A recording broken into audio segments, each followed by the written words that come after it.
Welcome to the ASTRALX Deep Dives, Illuminating Your Path. I'm Solarian Zephyr, your cosmic strategist. And I'm Lunaria Selene, your intuitive guide. We bridge celestial wisdom, unlock your modern path, discover guiding starlight insights. Explore powerful cosmic energies. How do planetary transits shape your story today? And today, we're focusing specifically on you if you're a Scorpio Sun man with Pisces Rising. We're doing a deep dive into, well, a really unique cosmic blueprint just for 2025. Exactly. Our guide for this is an amazing source called Scorpio Sun, Pisces Rising 2025, the Oracle of Liquid Truth.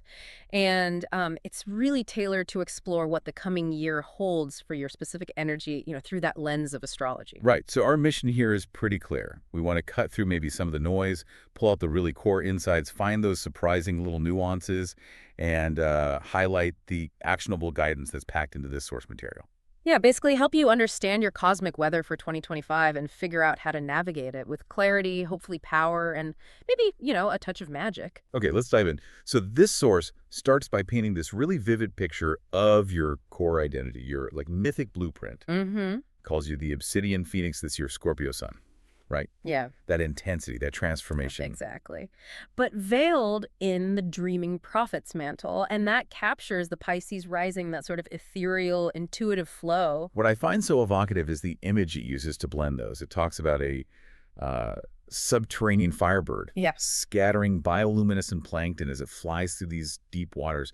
It's that raw, hidden Scorpio power meeting the vast, sensitive, almost mystical Pisces nature. It's such a potent combination, that subterranean firebird. Yeah. Wow, it frames you as this warrior poet. A warrior poet, yeah. So with that, transformative fury of Scorpio, but also integrated with the empathy and the intuitive flow of Pisces. It's not one or the other. No, it's both. And for 2025, this blend comes together in a specific archetype, the Oracle of Liquid Truth. The Oracle of Liquid Truth. Okay. So the source suggests this is the year where your intensity finds its voice, not necessarily through force, but through really deep intuition, like the secrets you hold, that scorpionic tendency towards hiddenness. They're meant to dissolve, not just disappear, but transform into, say, art or intuitive wisdom. And the core message from this Oracle archetype, it's really powerful, isn't it? Your power is your vulnerability, your vision, your redemption. It really is. It's sort of counterintuitive, maybe, to how we usually think about strength. It's saying that leaning into that sensitive, intuitive Pisces side, that's actually the source of your Scorpio transformation this year. That's a huge point. Okay, so then the source shifts into what it calls quantum astrology. Right. Quantum astrology. It sounds complex, but the idea is that in 2025, planetary energies aren't just distant influences. They're actively dissolving the veils between different realities, different realms of experience. So it's like cosmic physics, but playing out very personally for you. Exactly. Which brings us to the key transits. First up is Pluto. Big one. Pluto moving through Aquarius. Planet of transformation, power. In the sign of the collective, innovation. And for you, this is hitting your third house. Yeah, house of mind, communication, thoughts, even siblings and local community. And the source calls Pluto here a dark matter reactor. That's dramatic. It is, but it fits, right? Pluto unearths hidden things, and Aquarius is about the collective. So in your communication house, it suggests collective shadows, like unspoken societal stuff, hidden info are surfacing. And it manifests for you as neural lightning, like directly impacting your thoughts. Yeah, that's the idea. Like your mind is suddenly buzzing, picking up on these deep, unspoken currents in conversations in the media everywhere. Wow. That must really push on the Scorpio Sun's natural inclination towards depth and, well, sometimes mystery in how you communicate. Absolutely. And it forces you to confront maybe what you hide, too. The source gives this great journal prompt. What unspoken truth burns my tongue? Where do I hide behind mystery? Ooh, that's direct. It's like use that mental lightning to look inward. Exactly. Okay, next planetary player. Neptune. Planet of dreams, intuition, sometimes confusion, moving through Aries. Aries, the sign of action, assertion, initiation. And this lands in your 12th house. The most hidden part of the chart. Subconscious, karma, secrets, self-undoing. So Neptune, the dissolver, in the hidden 12th house. The source uses the metaphor quantum foam, Why that? Well, the 12th house is inherently fuzzy, right? Like the void. Neptune dissolves boundaries, put it together with Aries initiating spark, and the source suggests ancestral dreams, deep subconscious stuff are actively rewriting your DNA, tapping into really deep programming. Ancestral dreams rewriting DNA. That's intense. It is. And it raises a really critical question for someone with your blueprint, because Pisces Rising already gives you access to these deep waters. Right. The source asks, will I weaponize visions, Aries, or dissolve in escapism, Neptune? The classic Neptune pitfall versus the Aries drive. So use the insights actively or get lost in the fog. That's the choice point. It's vital. Okay, and finally, there's a transit bringing the heat right back home. Mars, action, drive, moving through Scorpio. Your sun sign. Yes, from November 19th to December 31st. And this activates your first house, the house of self, your identity, your physical presence, how you come across. Mars in its own sign, Scorpio in your first house. The source calls this fusion ignition. Fusion ignition. I love that. It's like supercharging your whole presence. The source literally says your aura becomes a gravitational vortex during this time. A gravitational vortex? Yeah. Seriously, in your house of self. Yeah. It means your presence will be incredibly magnetic, really impactful. You'll either pull people right into your transformative energy, Or potentially push them away with the intensity if it's not managed. Exactly. So how you handle that energy in late November and December looks really significant for how the year wraps up. Makes sense. Okay, so shifting gears a bit from the planets out there to how this feels in here, the source talks about somatic astrology. Yes. The body as a cosmic compass, the idea that your physical body actually registers these energies. It's not just mental or emotional. Right. Tuning into physical sensations that link to specific astrological events, like the lunar eclipse in Pisces on March 14th. Yeah, a moment that really amplifies your Pisces rising. The source points to maybe feeling like swelling in your feet or ankles then. Why feet and ankles? Pisces rules the feet. And the swelling is seen as your body physically showing empathic overload, soaking up too much collective energy, like a sponge reaching its limit. Okay, so what do you do with that? There's a specific embodiment exercise. Stand in saltwater grounding and Piscean hands over your sacrum. Breathe in obsidian fire, pulling in that Scorpio strength. And breathe out aquamarine stress, releasing the overwhelm. And the affirmation is great. You kind of growl it. I anchor as I flow, finding stability in the sensitivity. I anchor as I flow. No, I like that. Okay, what about Pluto retrograde? That's a long stretch, May to October. Yeah, a time for deep inner review. The source suggests you might feel like electric chills along your spine then. Chills? Why? Especially during power struggles or those intense Pluto-type confrontations. It's like the energy of that deep transformation is literally running through your nervous system. Feels intense. Yeah. So the practice. It's really grounding. Walk barefoot on wet grass at midnight. Visualize roots going down, draining away any toxicity or intensity. It's about acknowledging Pluto's deep work and cleansing. Midnight barefoot walks. Got it. And then Venus, planet of love and desire, goes through Scorpio in October, November. Right. And the source mentions possibly feeling heat in your hips or groin area then. Okay. Linked to what? It's seen as your body reacting when those deep scorpionic desires, maybe intense passions, kind of clash with your values or your sense of morality. That tension is showing up physically. That makes sense, the practice for that. Hip circles. Simple, direct, embodied. And use dragon's blood incense. It's associated with passion, protection, strength.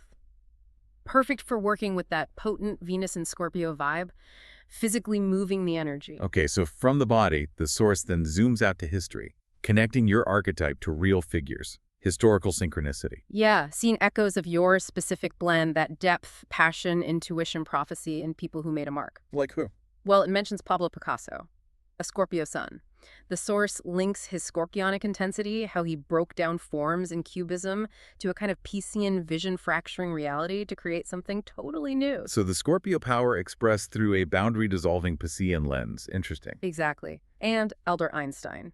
Not Scorpio Sun, but lots of Pisces energy. The source highlights how he used like a scorpionic depth to probe these huge cosmic mysteries, dreaming the impossible but with rigorous focus. Makes sense. What about more modern examples? Leonardo DiCaprio gets a mention Scorpio Sun intensity channeled into that very Piscean environmental activism, advocating for the vulnerable oceans. Right, and Kurt Cobain. Pisces Rising. The source sees him as alchemizing that deep, often hidden scorpionic anguish and sensitivity into those raw generational anthems. Pain turned into art. Wow. Powerful examples. And they lead to this mantra for you for 2025. Like Picasso, I shatter to create. Like Einstein, I dream the impossible real. That really captured the potential, doesn't it? Channeling both sides. It does. And Yeah. building on that, the source gives some really practical, interactive elements, Right. rituals, practices for your specific blueprint. Okay, like what? There's a blueprint for a Scorpio New Moon ritual around November 1st. Very potent time for you. You write a secret, something hidden you want to transform on black paper. Very Scorpio. Totally. Yeah. Then seal it with red wax, symbolizing your intention, your life force. And what? Float it in moonlit water with rosemary. That brings in the Pisces intuition, the purification, the clarity of rosemary. And you whisper, waters carry my shadow. Fire births my light. Releasing the shadow into the flow for transformation. Beautiful. And it repeats that journal prompt we talked about earlier, emphasizing its importance this year. What mask of mystery suffocates my truth? What must die within me to love without fear? Still powerful. A call for real inner honesty. Definitely. And there's a specific breathwork practice, too, called Phoenix Tide Breath. Phoenix tide breath. It mixes the energies. Inhale for 4 count Scorpio intensity. Hold for 7 Pisces surrender, absorption. Exhale for 8 with a SHH sound releasing, integrating. 478 with intention. Yeah, and while you do it, hands on your womb or root area, anchoring that transformative breath right in your core. Okay, moving outwards again, the source looks at cultural resonance. How does this Scorpio Pisces archetype show up in art, film, music? It's about spotting that blend, intensity, mystery, transformation, but also that watery, dreamy, boundary blurring quality. Give me an example. Film. Okay, think of the liquid love and empathy in Shape of Water, very Pisces, right? Meeting the obsessive, relentless dark force in No Country for Old Men. That's the Scorpio intensity. Seeing both energies at play. Ah, I see the contrast, the blend. Music. Nick Cave's Red Right Hand. That menacing, hidden, powerful narrative, very Scorpio.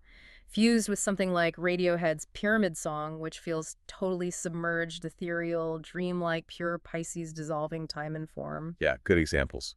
Literature. Think Captain Ahab in Moby Dick, that absolute singular, consuming obsession, scorpionic fixation, meets the kind of magic and submerged reality, the deep psychic waters, in Neil Gaiman's The Ocean at the End of the Lane. Very Piscean. It really helps to see it that way. And the source gives this final visual metaphor.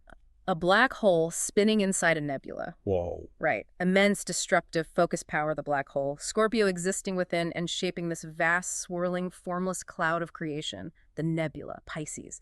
Destruction birthing creation. That's a powerful image to hold. Okay, Yeah. so finally the source looks ahead. Future forecasting. Yeah, and it really emphasizes that your choices in 2025, especially during that Mars and Scorpio period, November 19th to December 31st, they're crucial. How you use that fusion ignition energy can actually forge different paths. So real agency here, particularly late in the year.